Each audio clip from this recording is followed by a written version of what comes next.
महारानी, ये व्यंजन आपके स्वादानुसार नहीं है क्या? आप कुछ खा नहीं रही हैं।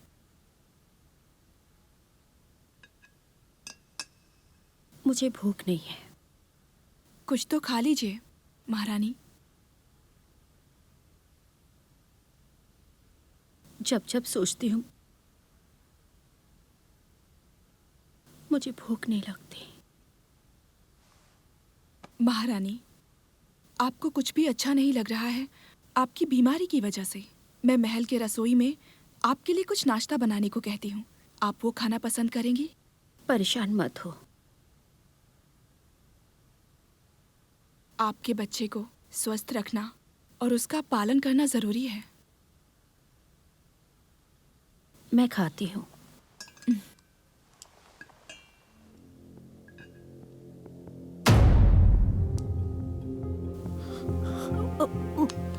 महारानी, महारानी, आपको क्या हुआ? महारानी, आप ठीक तो हैं? महारानी, आपको क्या हो रहा है? महारानी जी, कोई वैद्य को बुलाइए, जल्दी कोई वैद्य को बुलाइए। महारानी जी।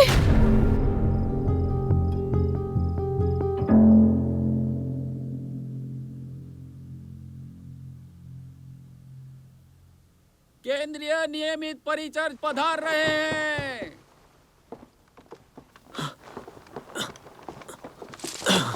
महाराज। महारानी ली, अब इनकी तबीयत कैसी है? महाराज, महारानी ली, उनका बच्चा सुरक्षित है, लेकिन उनके लक्षण गर्भपात वाले हैं। मेरी जांच के अनुसार किसी ने उनके खाने में गर्भपात की दवाइयां मिला दिया है। सौभाग्य से महारानी का शरीर योग अनुभव के कारण सशक्त है, इसलिए बच्चे को कोई नुकसान नहीं हुआ। इस तरह की सामग्री महल की रसोई में कैसे? आखिर कौन इन्हें नुकसान पहुंचाना चाहता है? ली जोंग, जाओ। जी महाराज। हमारे आदेश को जारी करो। महल के रसोई घर और जनान खाने की गहराई से जांच करो। महारानी ली को जहर देने वाला इंसान कौन है, पता लगाओ। महाराज, इस महल के रसोई घर में काम करने वाले, महल के अंदर बाहर जाने वाले नौकरों सहित कई 100 लोग शामिल हो सकते हैं। चाहे कितने भी लोग शामिल हो, महारानी ली को जहर देने वाले का पता अगर नहीं लगा सकते तो सबको मार डालो। हमें इस बारे में नहीं पता। हमें माफ कर दीजिए। हमें नहीं पता इस बारे में महाराज। समझ गया महाराज। तुम जा सकते हो। जी महाराज।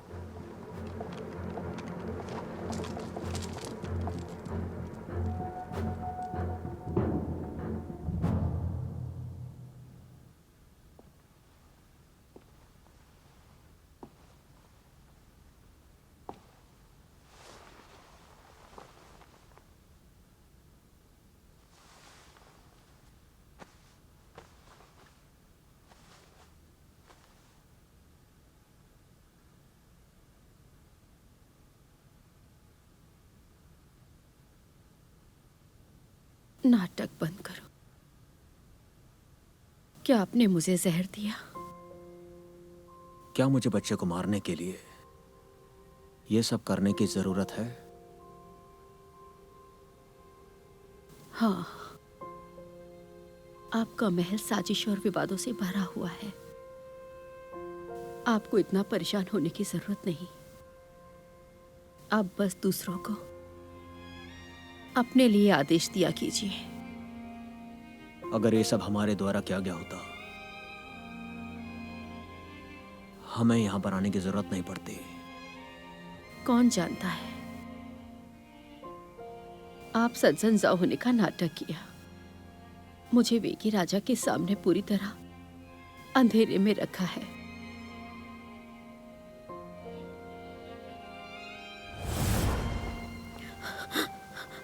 मैं गोंगसुंग ली आपको नमन करती हूँ। हम भी आपको नमन करते हैं। अरे नहीं, खड़े हो जाइए।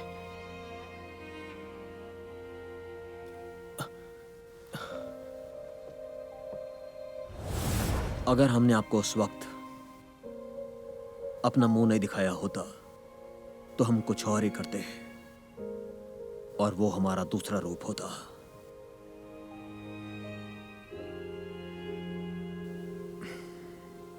हमने महल के रसोई घर में किसी को भी आपको जहर देने का आदेश नहीं दिया। आप गर्भवती हैं, रखेलें आपसे जलती हैं, आपको नुकसान पहुंचा सकती है।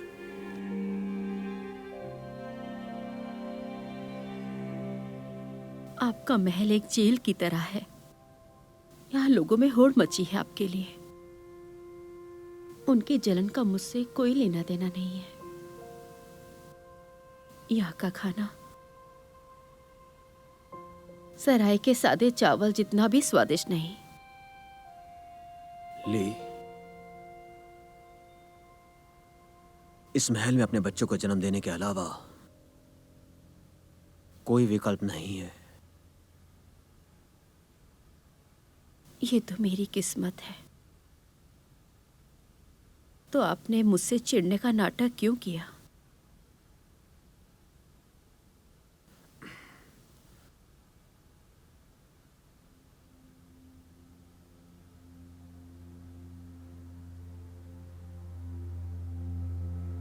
हमें आपसे कोई भी नाराजगी नहीं है।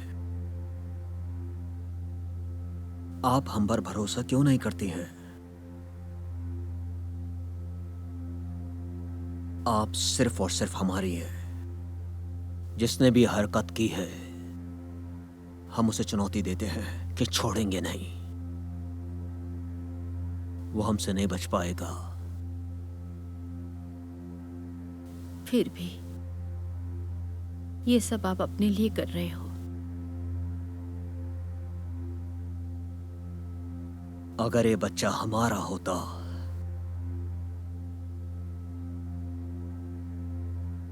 तो शायद आपको विश्वास होता कि हम आपके लिए बहुत परेशान हैं।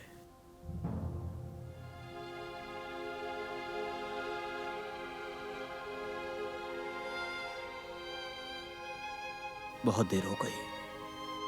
शुभ रात्रि।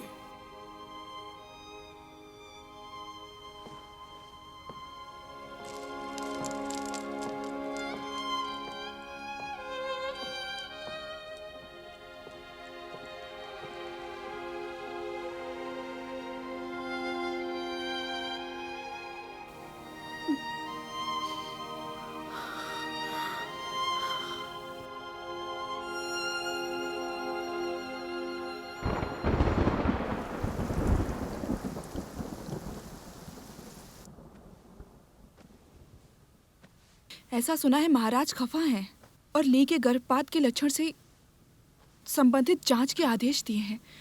शांत रहो। जब मैंने तुम्हें ऐसा करने कहा था तो निश्चित रूप से मैंने सब कुछ पहले सोच कर रखा है। इस बात को तुम समझो। आपका मतलब है कि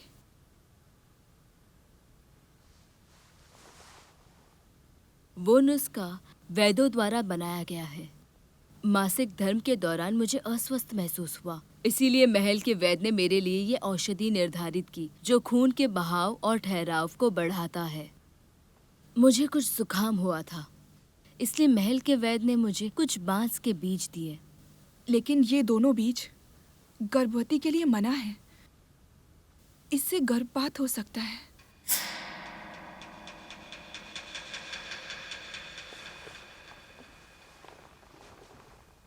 तो इससे क्या होता है? वो मुझे निशाना नहीं बना सकते हैं। और तुम जानती हो कि ये जांच पड़ताल का जिम्मा किसे दिया गया है? किसे? केंद्रीय नियमित परिचर। और वो आपका करीबी है, तब तो आप पक्का शक के घेरे में आ सकती हैं।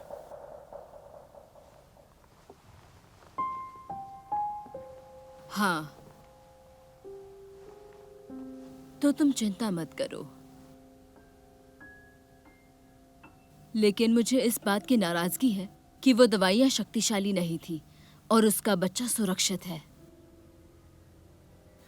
हो सकता है ली वुशु प्रशिक्षण के कारण मजबूत और शक्तिशाली हो, इसलिए उसके बच्चे को कोई नुकसान नहीं हुआ। वो अपने बच्चे को जन्म दे पाई तो महाराज भी उसी का पक्ष लेंगे। जिंग बहन, जो भी तुमने कहा वो मुझे बिल्कुल अच्छा नहीं लगा। तो इससे अच्छा होगा कि तुम कम बोला करो। अपनी जबान पर लगाम दो। हाँ, मैं जानती हूँ। मुझे छोड़ दीजिए।